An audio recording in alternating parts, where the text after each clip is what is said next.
What is up, fantasy people? Welcome back to the True North Fantasy Pod.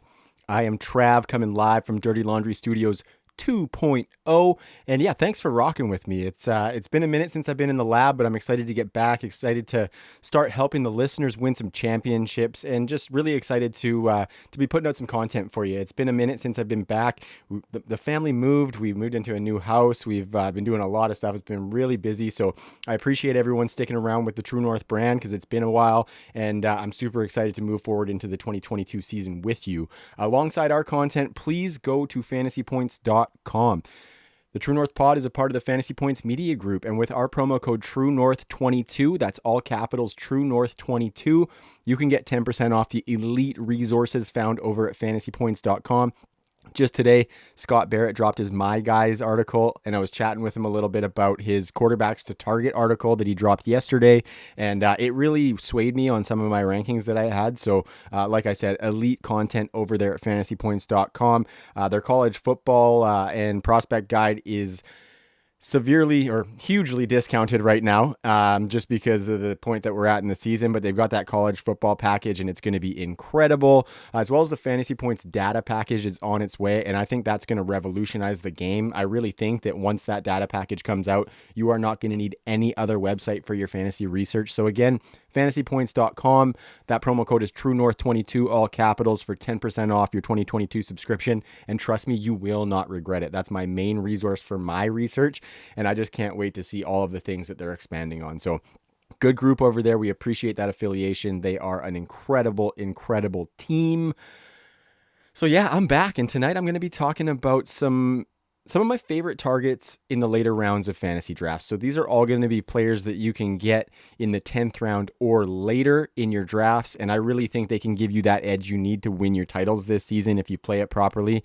It's going to be a fun year. And I think where we can really attack some of these guys with league winning upside, what a league winner is to me is somebody that you get maybe later in a draft or potentially off the waivers who has the ability to have a late season surge and really push you through the playoffs. And I think these are some of the guys that can do that, as well as offer you some early season value as well in those starting roles on your fantasy roster. So the first position we're going to start with is at the top, the quarterback position. The first guy that I want to talk about is Justin Fields, the first round quarterback of the Chicago Bears from last season.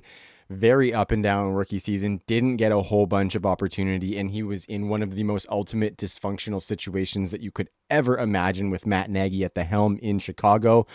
And when I think of Justin Fields this season, I look back to last season and what Jalen Hurts did for my Philadelphia Eagles. And I think last season, what Jalen Hurts was in most cases, he was kind of the last of those Konami code rushing quarterbacks that you could get in your drafts. I think he was going in like the 8th or 9th round. And by that time, all of the other guys who offered that upside, like Lamar Jackson and Kyler Murray, they were well off the board. And Justin Fields was that. I actually had him ranked accordingly last year. I had him at quarterback 14 on the back of thinking that he was going to get that opportunity from week 1. But obviously with the dysfunction there, we didn't see that.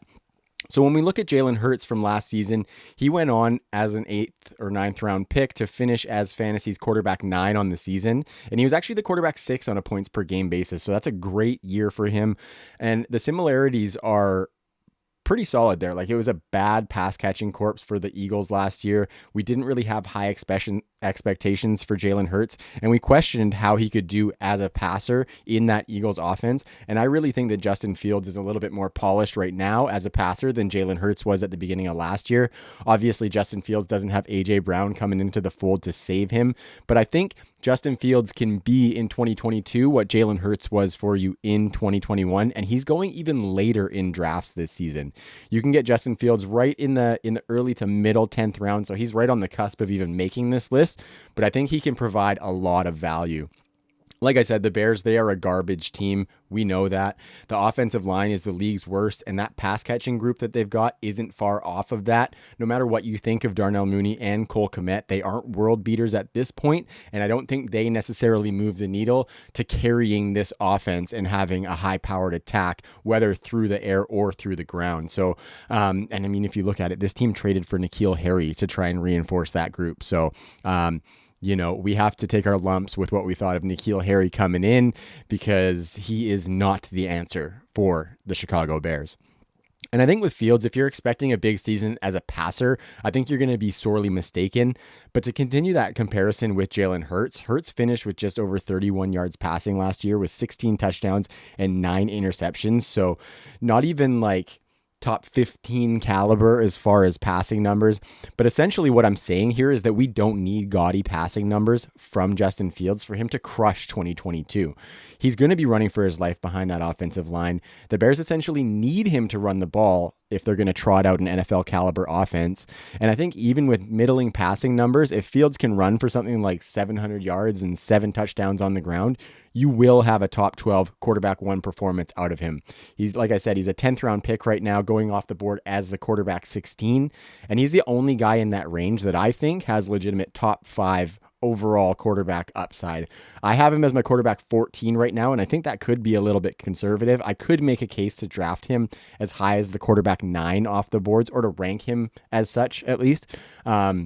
So I just think you can draft Justin Fields with confidence, and if he doesn't work out, if he crashes and burns, you can always just revert to a streaming approach and just be picking up guys like Matt Ryan, Carson Wentz, maybe Baker Mayfield, who I think might have a little bit of sneaky floor with those pass catchers in Carolina. I think you could just revert to a streaming strategy, and I think that could get you by in your fantasy season, especially because with Fields, if you're drafting him as your quarterback 1 in the 10th round, you've probably built a pretty solid group of running backs and wide receivers, potentially a stud tight end in that mix as well, where you can get by and stay afloat with those streaming quarterbacks because you didn't, sell the farm to get one of those elite quarterbacks and give up what could have been a difference-making running back or wide receiver. So I love me some Justin Fields this year. He's one of my favorite quarterback bargains, and I am riding with him. So shout out to all my Chicago Bears fans, because I really hope it works out for Justin Fields, because I don't think in his first season he was really he wasn't really given a good shot to succeed. And so I just want to see the Bears continue to put him in those situations, and I think the new coaching staff is a good start towards that.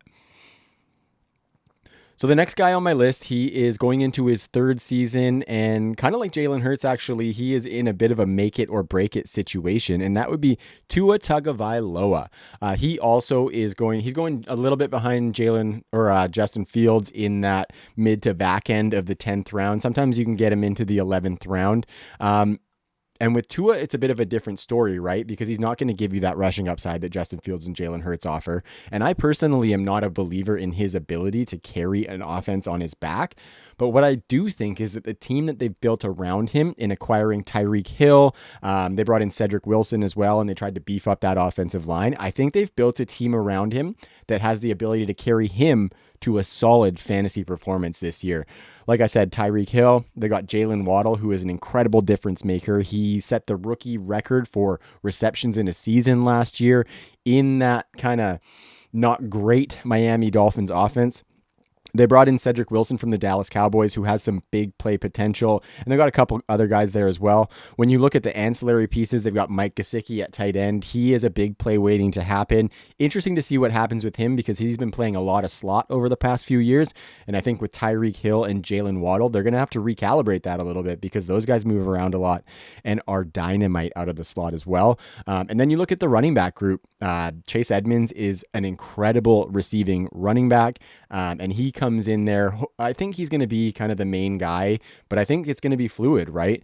Raheem Mostert was also brought in. Sony Michel is kicking around there. Myles Gaskin's still kicking around. So they have a bunch of different pieces, but I think Raheem Mostert and Chase Edmonds mainly provide a bunch of big play potential as ancillary weapons who can also catch the ball, which is a boon for Tua Tagovailoa. Like I said, there's not going to be much rushing production from Tua, but I think, if we're looking at what he could do on the ground, I could see something in the mold of early career Dak Prescott, where he could punch some touchdowns in around the goal line. If you recall, Dak's first few seasons, he averaged 5 touchdowns rushing per season, and most of that was just around the goal line, punching them in. So it's not like Tua is a Phillip Rivers type pylon or anything like that, but I just don't think prioritizing the run is a part of his game. I think it's more scramble situations when he has to get out of the pocket, or maybe some of those little easy ones at the goal line that he could punch in for that 6 points. So I think that is in his range of outcomes.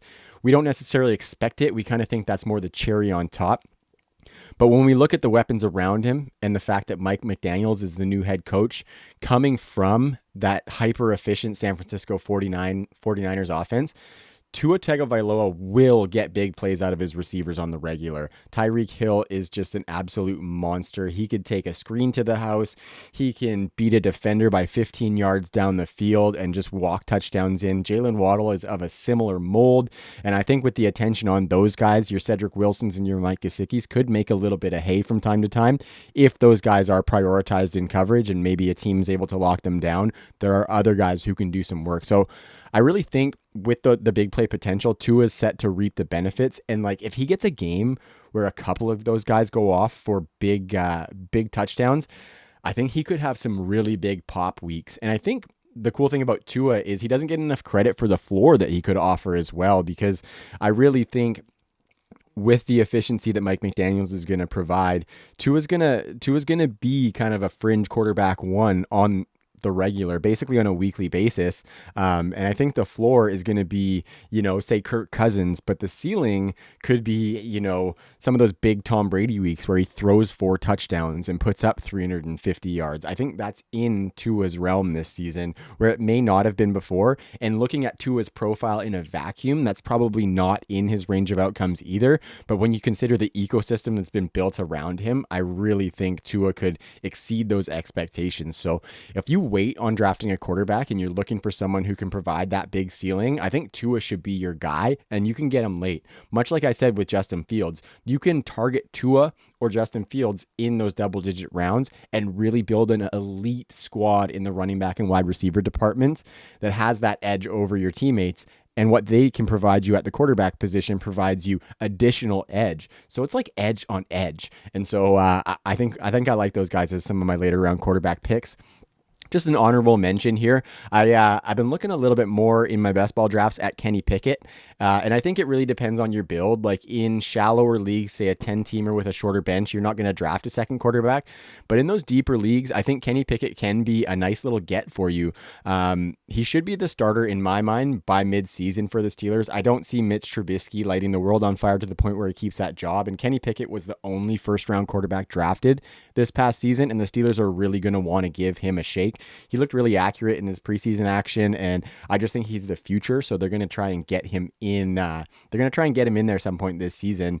So what I'm saying is you're not going to rely on him early season. You're going to have to draft him as your second quarterback. If you get like a Kirk Cousins or maybe like a Matt Ryan or something, you can supplement. Like I think Kirk Cousins maybe not be a good example, because I think Kirk Cousins can offer you, weekly starting capabilities. But Matt Ryan, there's still a little bit of unknown there. And so a Kenny Pickett with the team that's around him, sort of similar to Tua, that team is loaded. So I think he can make some hay as a passer, being accurate, because I don't think this offense can get any less efficient than it has been with Ben Roethlisberger the last couple of years. And I think Kenny Pickett can actually make a little bit of hay on the ground as well. He's got sneaky athleticism, and then with that accuracy and precision as a passer, he could be an efficient top 15 fantasy quarterback by season's end if he's getting those opportunities in Pittsburgh.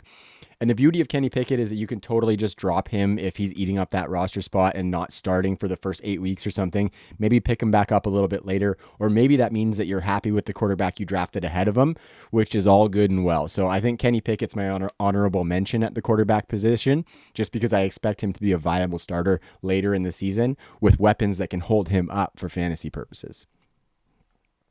Before we move into running backs, I want to mention another one of our sponsors, Underdog Fantasy, and I want to mention them because these next 2 running backs that I'm going to talk about are huge best ball targets for me and will be as we move into redraft season. Underdog Fantasy is the best platform for best ball drafts on the market. Point blank. Period.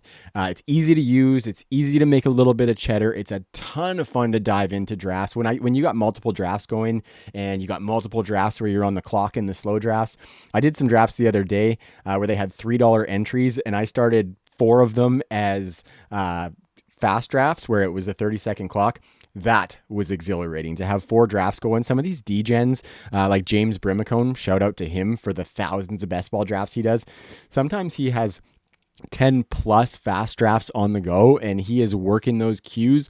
That's a little bit much for me, but that's something that you can do if you're interested. So tons of ways to play over on Underdog Fantasy. They have, like I said, $3 entries, $5 entries. They just launched a $2,500 entry best ball league, which is huge stakes. So it's really fun for the whole family. And once we get into the season, they've got a ton of good prop games there. You can do, multi-game parlays and add a bunch of players in there who you think are going to hit certain thresholds for certain statistics. And Underdog Fantasy is the place to do that. So go there, use our promo code TNFF, and you'll get an instant match on your first deposit up to $100. So spend $100, get $100. That's $200, folks. We like that. And yeah, it's just a lot of fun. So if you get in there and you draft a good team, feel free to post it on Twitter and tag me in it, and I'll give you my thoughts on it. And it's just exciting to see everybody get in there. And I really think that platform is sweeping the nation. So get in there while it's hot, folks. At the running back position, the first guy that I'm going to start with, he has previously been a bit of a heartthrob of the True North Fantasy Pod. Ty, my former co-host, who I'm trying to get back in the fold a little bit here, but life is busy for him as well, has been a big proponent of my man, Darrell Henderson. The Rams running back 2, or so they say. I think he can be an incredible value for you this year. Now, admittedly, his ADP is rising. He's right in that early 10th round as well. But previously in drafts, I was getting him in that 12th or 13th round range, which I think is going to pay off huge for me in those best ball drafts. But in the early 10th, he qualifies for this list, but I think he's also, if you look at it right now, he is dealing with some soft tissue injuries, which has been a bit of a trend for him previously, but so is his running mate Cam Akers. And I think Darrell Henderson probably should stay around this 10th round draft price leading up to the season starting. And I think with that, he's that guy who can present league winning upside if he gets the opportunities. Cam Akers is definitely going to be a factor. And when he gets back to health, he's going to be a big factor. You see him going in the top 3 rounds of fantasy drafts. But I think the situation in LA is more of a 1A Cam Akers and a 1B Darrell Henderson, as opposed to Darrell Henderson being a clear backup. I think at their cost, I will take Darrell Henderson all day, because I think there is an absolute avenue where Darrell Henderson outproduces Cam Akers this year. We saw the team put a lot of trust in Darrell Henderson last year. Before he got hurt in week 12, he never had a game below 60% of the team snaps. And while that's not going to be the case this season with Cam Akers in the fold, if Cam Akers gets injured, it absolutely is. But with Cam Akers healthy, I still think Darrell Henderson can give you some of those pop-off games, even if his snap count is a little bit more limited. Last year in 2021, he had the 13th highest explosive run rate among running backs with 100 plus carries. Explosive run rate is percentage of your rushes to go for 10 plus yards. He was top 13 in that category of all running backs with 100 plus carries. I also think as a pass catcher, there is room for improvement. If we're looking at explosive plays in the passing game, he was outside the top 20 in that category and never had a game with more than 30 receiving yards. So I think with Cam Akers coming in and maybe taking a little bit more of the early down role, Darrell Henderson could be in there in more passing situations. And I think he could definitely progress upon what he did last year as a pass catcher. So what I'm saying here essentially is that I think he's a great add in those double-digit rounds. I think of the players that are going around him, he's the best of the bunch, and he's a great addition to fill out your running back room. So depending on how you build your team earlier in the drafts, say you went wide receiver heavy in those rounds 2 through 7, maybe you took a tight end in there as well, and by round 10, you only have 2 or 3 running backs. Get Darrell Henderson, because I think even early in the season, he could provide you starting numbers on your roster. So, I just think, Darrell Henderson can be a best case Ontario for you in being a league winner by season's end, especially if something happens to Cam Akers, because he hasn't been a picture of health so far in his career, nor has Darrell Henderson, but one of those guys is going to have a good season, and I'm going Darrell Henderson at cost all day. The next guy I want to talk about is Trey Sermon. I have been scooping him up in bunches for the San Francisco 49ers, and to some it may seem like a bit of an ugly pick with how we hyped him up last year as a 3rd round pick for the San Francisco 49ers, but now, he didn't do anything last season, which is evidenced in his draft cost because he's going near pick 200 in most drafts. So Remains to be seen what that draft cost is as we move through training camp and whatnot, because it looks like, I believe it's Friday right now and I'm recording this, and I believe Trey Sermon and the Niners are going to be playing tonight. And I did see a report that Trey Sermon could be featured. So if he pops off in those preseason games, we could see that price rise a little bit. But again, he's going in like the 15th, 16th, 17th round of fantasy drafts. So I think it's just free money. You got to remember with the San Francisco 49ers, their starter right now is Elijah Mitchell, who was awesome last year, but they don't have a lot of capital invested in him. And this has always been a team that is going to churn through multiple running backs. So while I do see Elijah Mitchell as the lead ball carrier, I think there is a world where Trey Sermon can come in and be kind of that 1B, somewhat like I was talking about with Darrell Henderson, to the point where if Elijah Mitchell struggles, we know Kyle Shanahan likes to ride the hot hand a little bit. And if Trey Sermon is that hot hand, he's going to be getting a lot of carries and he's going to be productive. This is one of the heaviest rush volume teams that we've seen over the past few years, especially in the red zone. They run in a lot of touchdowns, and I think Trey Sermon could be a beneficiary of that. If you look, at the team as a whole, we're super excited about Trey Lance. They've got George Kittle, Brandon Ayuk, who's one of my favorite players in fantasy football this year, and then Debo, who just got that fresh contract off of an incredible 2021 season. This offense is going to explode. So this is a team that I am trying to pick up pieces of, and Trey Sermon is one of those pieces that I'm prioritizing because he's so cheap and he has such incredible upside as that third round pick.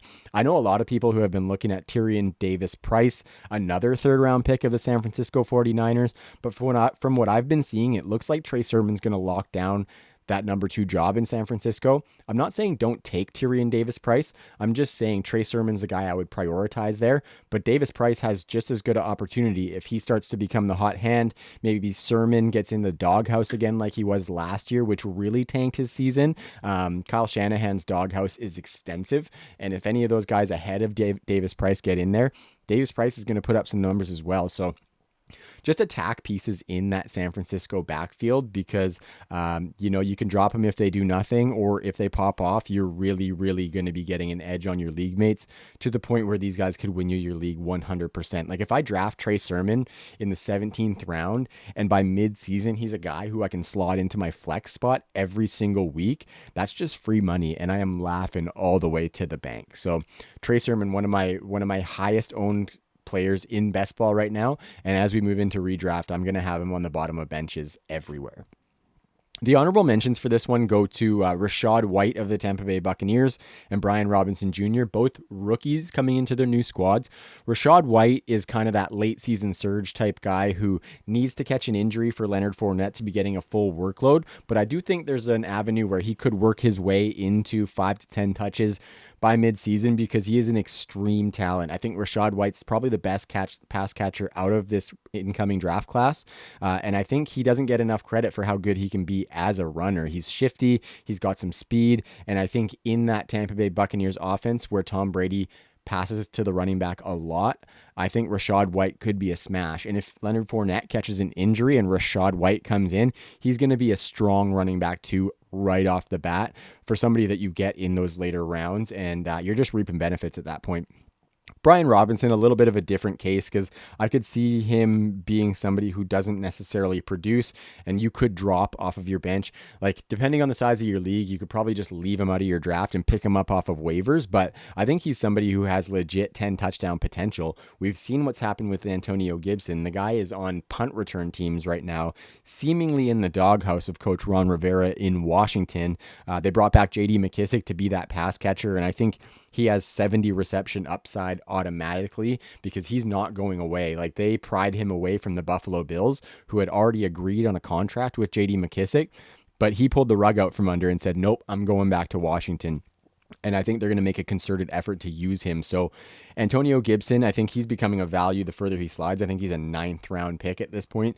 But I think Brian Robinson as a bit of a free square at the end of your draft could be that goal line banger and first and down runner that the Washington Commanders use if Gibson continues to struggle. And those are guys you need to look for. Those backup running backs who, given opportunity, could either score big touchdowns, get big volume, or catch a bunch of passes are the guys that you want to be targeting if you need to supplement that running back position where you may not have prioritized it earlier in the draft. So go take those guys with your last round pick. It's worth a flyer. See what happens. If you got to drop them, you got to drop them. But if you don't drop them and they're producing, then you're just, you're smashing at that point, because those guys could provide a lot of production for very little cost.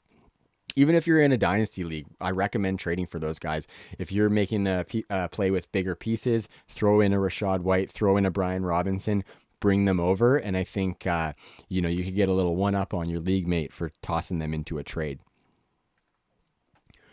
Diving into the wide receivers, it's an interesting group this year. I love the wide receiver pool. I think you can get value at every area of the draft. It's very deep. And I think with the wide receiver position, for me, like a lot of our leagues, we start 3 wide receivers now. And I think for me, the way that I draft is I usually prioritize running back. I like to have a couple studs in those top 2 spots at wide receiver. But I think for me, the spot that I don't prioritize is the wide receiver spot, because I trust myself to be able to stream within that position. So I think you have to trust yourself when you're drafting in fantasy football. Whatever your analysis, whatever avenue you use to come to those conclusions, trust those conclusions. And I think where that comes into play with the wide receiver position is you're going to be taking risks. You're going to be taking guys who haven't produced previously that you just have an inkling, or maybe something leads you to thinking they could have a good season. And those are the guys that I'm putting into that wide receiver 3 slot on my team, hopefully to have big production. I would rather have to churn guys through the wide receiver 3 spot on my team than have to churn guys through the running back 2 spot on my team. I would rather have 2 solid starters at running back, maybe a third running back that I can plunk into the flex, and then have to rotate out in that wide receiver 3 spot with maybe some young high upside guys who haven't shown it yet, or maybe, you get tanked with injuries and you have to start working the waiver wire. I would rather work the waiver wire with those wide receivers playing the matchups than I would running backs, unless you see incredible opportunity from waiver wire running backs, because then you stack them and then maybe you can make some trades with some of your other guys to acquire that wide receiver 3. So just trust your conclusions when it comes to churning guys through that wide receiver 3 spot. And I think there is probably no better guy to start with than the Minnesota Vikings, KJ Osborne. He is a huge breakout candidate for me. He had a solid showing in 2021, considering he was on absolutely nobody's radar to start the season. And I think again this season he isn't really getting the credit he deserves. Last year the lack of attention was definitely warranted. Young player, hadn't done anything. This was a team that funneled all of their passing work to 2 wide receivers and ran the ball heavily with Dalvin Cook.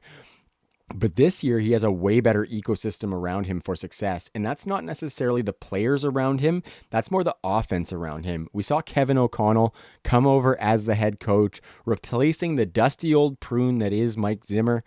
If you remember Kevin O'Connell, former NFL quarterback as well, we love when those guys come into offensive coordinator and head coach roles because they're always good for the offense. Shout out Kellen Moore in Dallas. O'Connell was the offensive coordinator for the Los Angeles Rams the past 2 seasons, leading one of the most prolific offenses in the NFL. And the main boost with that comes for KJ Osborne is that the Vikings are going to employ a ton more 3 wide receiver sets. I mentioned before the Vikings usually had 2 wide receiver sets, a lot of 2 tight end personnel, heavy sets to get that running game going and funneling the passing work to Adam Thielen and Justin Jefferson. But you look at the Rams the past couple seasons last year, they ran 3 wide receiver sets or 11 personnel, which is 1 running back, 1 tight end, and 3 wide receivers. They ran that at an 86% clip last season. No other team in the past 3 seasons has been over 77% in those 3 wide receiver sets. So KJ Osborne's route participation and snap count is set to skyrocket, and I love that for fantasy.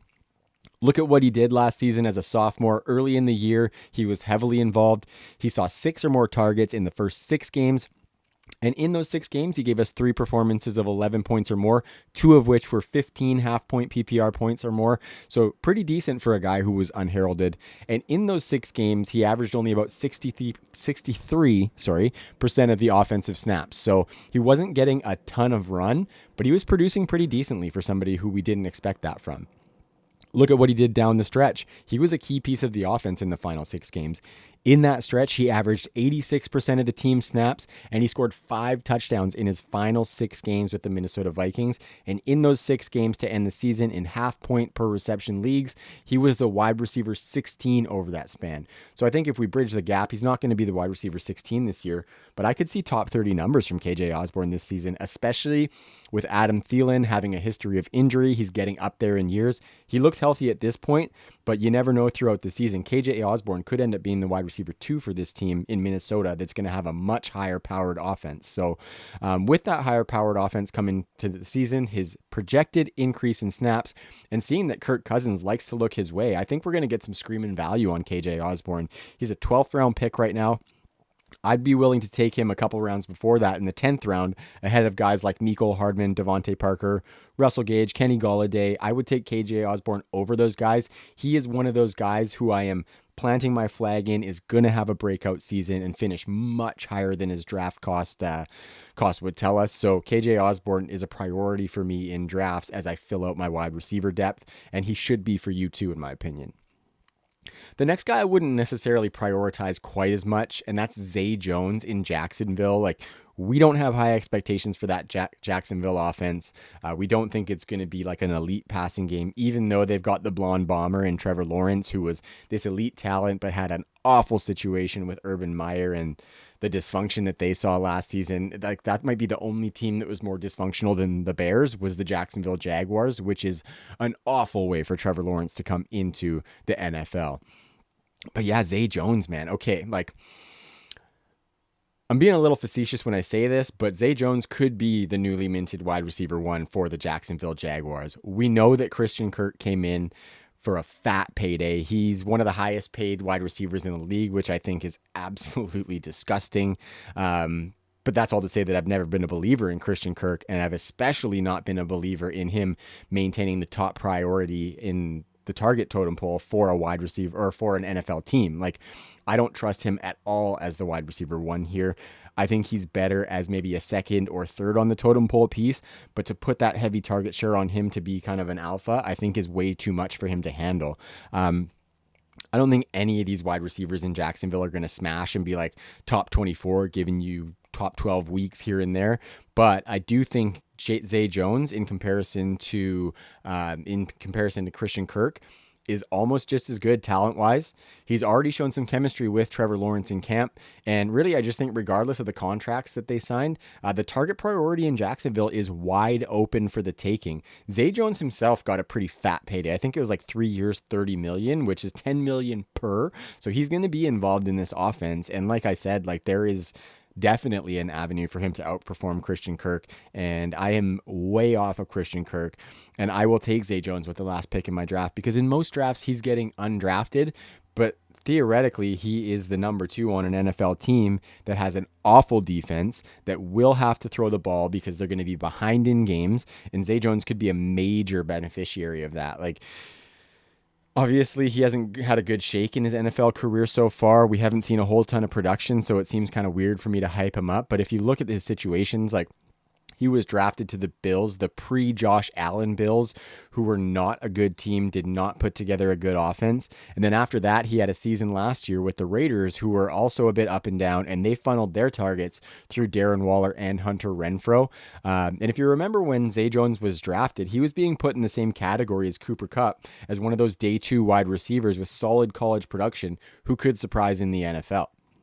We look at the coaching staff now. There's a little bit more normalcy with Doug Peterson at the helm, formerly of my Philadelphia Eagles. And what I remember of Dougie P, old Big Balls Doug, is that he can get wide receivers wide open. He made Nelson Agholor extremely relevant that season when the Eagles ran to the Super Bowl. He also made Nick Foles a viable fantasy quarterback and someone who could carry some of these wide receiver options to good fantasy finishes. So there's no saying that he can't do that with Trevor Lawrence, because Trevor Lawrence is definitely more talented than Nick Foles.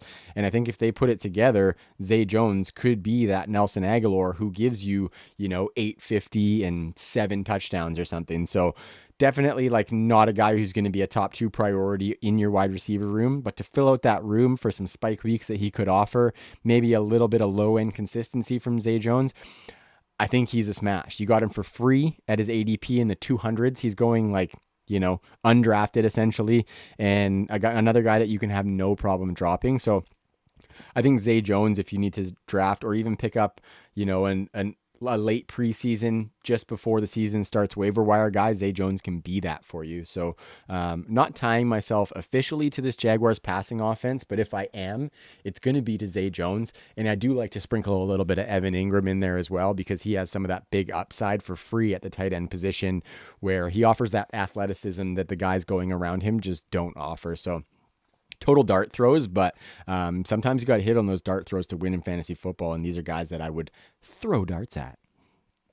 The honorable mentions at wide receiver are DJ Chark and Donovan Peoples-Jones. DJ Chark, I just think in that Detroit offense with Jared Goff, they don't have any other big wide receivers. Amon-Ra is kind of that slot after the catch guy. And I like him for this season. He's going as, the wide receiver 24 to 26 usually, and I don't mind him at that. Previously, Amon-Ra St. Brown was going in like the 4th to 5th rounds of drafts. I couldn't get down with that, so I faded him a little bit, but I'm getting a little bit more on board with taking him. But DJ Chark, like, definitely a good best ball pick, because he's that big receiver who can give you those big weeks going down the field for Jared Goff. He's the guy who's going to be the downfield threat for the Detroit Lions. So while he may not present weekly consistency, I think if you play the matchups right and you just keep an eye on the way that they're using him, his snap share, the targets that he gets, I think DJ Chark could be a useful little flex spot, or a guy that you churn through that wide receiver 3 spot on your roster. Donovan Peoples-Jones is a little bit different, because I was going a little bit off of when Deshaun Jackson had that 6-game suspension versus the 11-game suspension that he now has. But I still think that Donovan Peoples-Jones playing the number 2 role behind Amari Cooper could be a solid little get for your team. I think he possesses some traits of a wide receiver 1 on an NFL team, and Amari Cooper has struggled with consistency in his own right, let alone injuries, as he starts to get a little bit older, a little bit more tread on those tires for Amari the Pooper Cooper. So Donovan Peoples-Jones is one of those guys I'm filling out my wide receiver room with as well, because I think the Browns need viable targets behind Amari Cooper and maybe another guy that I'm going to talk about. And Donovan Peoples-Jones seems second in line amongst the wide receivers. So I don't think it's going to be a prolific passing offense with Jacoby Brissett at the helm, but they might not be done their work at the quarterback position. Say they bring in a Jimmy Garoppolo, he provides a lot more efficiency and consistency at the wide receiver position, where he can deal to these wide receivers in maybe a high efficiency, a little bit lower upside fashion. But I think Donovan Peoples-Jones, with his talent as a profile, can kind of add to that low upside to make it a little bit bigger upside for him as a fantasy asset as well. So DJ Chark and Donovan Peoples-Jones are the honorable mentions at the wide receiver position. Before I finish this out with the tight ends, I just want to give a shout out to our final sponsor, our friends over at Trophy Smack. And if you want to level up your league, you can do that with Trophy Smack. Some of the stuff they're putting out is just amazing. They have taken their business to the next level as of late. Go check it out. Follow their Twitter. It's incredible what they're doing over there. You can see in the background here, I got that fancy shiny Kings Classic Championship belt. If you want to get yourself a championship belt or a new trophy that they've got on there, they have tons of designs. You can customize everything with your purchase of a trophy or a championship belt. Our promo code TNFF will get you a free championship ring, which is huge. You get that bling, you can flash it in the faces of your league mates, and you can get that for free with our promo code. It's usually a $60 value, so you're just reaping benefits there with our promo code TNFF, and we love everything that the people at Trophy Smack are doing. So we're a proud part of that family, and they're doing really good things. Our friends over at the Dynasty Vipers had a charity league. Trophy Smack donated a belt to that league, and instead of just the black leather that they've got here, they did brown snake skin, and that thing looked incredibly crispy. So like I said, tons of ways to customize. They've got winners trophies. They got losers trophies. If you want to throw some shit in your league mates' faces, you can really shame those losers in your league with some of those trophies that they've got. So go check out the website, use promo code TNFF, and we will appreciate you for doing that, because it's going to our sponsors is the best way to support the show. They support us. They back the brand. They help us out, and you can help us out by going and checking out their products as well. So thanks for anybody who's done that. And if you get a cool customized trophy or belt made, throw it up on Twitter and let us know, because we want to see all that cool stuff that you're doing. And it's just fun to see the ideas that people have for throwing it in their league mates' faces that they got that dub. At the tight end position, I only really have one guy that I'm heavily targeting, and that is David Njoku of the Cleveland Browns. I talked about Donovan Peoples-Jones as maybe second on the wide receiver priority. I think as far as overall team priority as pass catchers, I think David Njoku is second on that list behind Amari Cooper. He just got that new fat contract, which is great to see. And I think even with Jacoby Brissett at the helm, he can still smash. Jacoby Brissett in the past with the Colts heavily targeted the tight end position. I think that's probably mostly a product of the weapons that the Colts were running out there. But I think what that could have done for Jacoby Brissett is he learned that the tight end can be a nice little safety blanket for you in that offense as a quarterback who's, a little bit limited skill set wise. We like Jacoby Brissett as that stopgap guy, but he's not anybody who you're going to have on your fantasy roster. But I do think that he can hold up David Njoku as a top 12 tight end. So go check out David Njoku as that later round target. I think, I have him as my tight end 12, but I think in drafts right now, he's going as the tight end 20. So that just shows you my confidence in him. He's an extreme talent, former first round pick, one of those kind of basketball player type tight ends who offers immense upside. So I would go pick him up as kind of that late round tight end if you don't invest in one of those earlier guys. David Njoku is one of my favorite targets at the tight end position. I already mentioned Evan Ingram a little bit earlier. Another guy that I want you to monitor is Robert Tonyan for the Green Bay Packers. He's on the PUP list right now, but I think he's kind of tracking to come back early in the season, and he could be a waiver wire gem. If you remember a couple of seasons ago, he finished as the tight end 5 on the back of a 10 touchdown season. So that just shows you that Aaron Rodgers trusts him heavily. And you look at the pieces around Aaron Rodgers. He's got Alan Lazard, Christian Watson, Romeo Smokin' Dubes is there. I don't think any of those guys have necessarily cemented themselves as main targets. And with Devontae Adams out of the picture, the red zone target share is extremely up for grabs. And the only guy who we've seen do that and do that with Aaron Rodgers is Robert Tonyan. So keep an eye on him. You don't have to draft him. He's going to be a waiver wire guy, but I would highly recommend, if you see that he's healthy, pick him up before he starts producing, because your league mates will prioritize him on that waiver wire. And that's all I got. That's a lot of talking from me. So I appreciate everybody who stuck it out looking at my ugly mug, listening to me yap for a little bit. I hope I provided some value for you as you move towards your redraft drafts. I've got my favorite draft of the season coming up this season. Shout out to the Esquampton crew. It's our yearly live draft that we have. I am in charge of creating the draft board, so I'm going to have to hit the craft store and get some of that, some of those big board papers and get some of those fancy Sharpies and shit. But it's a good time of the season, guys. So soak it up. Enjoy your drafts. I know I'm going to enjoy mine, and it's a ton of fun. Please make sure you go check out our sponsors, fantasypoints.com. Check the description of the video for those promo codes, and you can get in there and get dialed. Fantasypoints.com. Trophy Smack with the trophies that you can use to gloat a little bit. And then our friends over at Underdog Fantasy. Best ball season is not over, folks. They still have tons of drafts going on. Best Ball Mania, $25 entry and tons of prizes. I think $10K to the winner of that one, if not a little bit more. You can win a ton of money over on Underdog, and it's a lot of fun getting in there and drafting. A lot of people just like drafting, and they don't necessarily want to have to manage the waivers and their starting lineup every season. Underdog is the place to do that, and that promo code's TNFF. So yeah, those are the 3 sponsors. We really appreciate you going and checking them out, because that supports us like nobody's business. And yeah, check out the brand, True North FFB on Twitter, True North FFB on Instagram as well. You'll see I posted my top 12 quarterback and running back rankings just yesterday, so go check those out. Let me know what you think. The wide receiver and tight end rankings are coming, and then I'm going to do a little bit of site work over the weekend and get the full ranks posted on the site over the weekend. So the best place to track that is on Twitter through the True North account. Instagram, you'll see some of that stuff coming out as well. And then my personal account is TSEAL14. Make sure you subscribe to the YouTube channel, youtube.com/True North Fantasy Football. That's the meat and potatoes of our content with the video work. You can find the Gold Jacket podcast still rocking out over there. The Full Tilt Dynasty podcast, those guys are doing an incredible amount of work. They are really, really kind of holding up the YouTube content while I've been on hiatus. So I'm coming in, pulling my socks up, pulling my weight. I am back, baby. So let me know what you thought of the pod. Really appreciate the comments and the likes on YouTube. I really want to know what you guys think because it's kind of new territory for me doing some of these solo shows, and I really want to know how I can make it better for you as the listener. So let me know what you liked. Let me know what you didn't like, and I would love to tinker that to make it best for you. That can kind of inform how I drive my content to provide the best experience for the listeners, because that's what it's all about, right? I want to provide value for you. I'm not here necessarily just to talk out of my ears.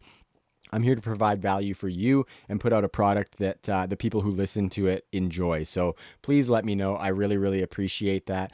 And then, go check out the socials and the site. And we're going to be doing lots of work as we lead up to the season, getting you ready for those drafts and getting you ready to have another fruitful season of fantasy football. So until next week, I am Trav, like I said, from Dirty Laundry Studios 2.0. And I say, peace.